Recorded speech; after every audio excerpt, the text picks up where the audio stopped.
ஆஞ்சநேயர்ஸில் பார்த்தீங்கன்னா 90 அடி இங்கே தான் வந்து லட்சதீபம் வந்து பிரம்மாண்டமாக கொண்டாடுவாங்க. தமிழ்நாட்டிலே பார்த்தீங்கன்னா விழுப்புரம் தான் அதிக இன்கம் தர ஒரு டிரான்ஸ்போர்ட். பஸ் 24 ஹவர்ஸ் எல்லா ஊருக்கும் சர்வீஸ் உண்டு.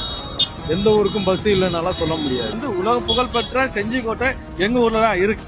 தமிழ்நாட்டிலே வந்து 2வது பெரிய உப்பு உற்பத்தியில் மறக்காம. விழுப்புரம் மாவட்டம்னு சொன்னாலே வந்து பார்த்தீங்கன்னா கூத்தாண்டவர் திருவிழா தான் ரொம்ப ஃபேமஸ். அதில் சிறப்பு வாய்ந்ததுன்னு பார்த்தீங்கன்னா உலக புகழ்பெற்ற கூவாகம் திருவிழா. பௌர்ணமினா திருவண்ணாமலை, அதுவே அமாவாசைனா எங்க விழுப்புரம் மேல்மலையனூர் மட்டும்தாங்க. வந்தாரை வாழ வைக்கும் ஊருன்ற மாதிரி விவசாயத்தை சார்ந்துதான் இங்க மக்கள் அதிகமா இருக்காங்க. தமிழ்நாட்டிலே பனை மரத்துக்குன்னு ஒரு திருவிழா நடக்குதுன்னா அது நம்ம விழுப்புரம் மாவட்டத்தில் மட்டும்தான். லோக்கல்ல இருக்கிற ஃபங்க்ஷன்ல வந்து முட்டை மிட்டாய் வந்து இடம்பெறும். அப்பா வந்து அதை வணங்கிரியே கொண்டு வந்தார். இங்க சாப்பிட்டாலே வந்து உங்களுக்கு அது பிடிக்கும். அது திகட்டாத சுவைன்னு சொல்லுவாங்க. விழுப்புரம் சொன்னாலே எங்க உயிர் மூச்சு எல்லாமே விழுப்புரம் தாங்க.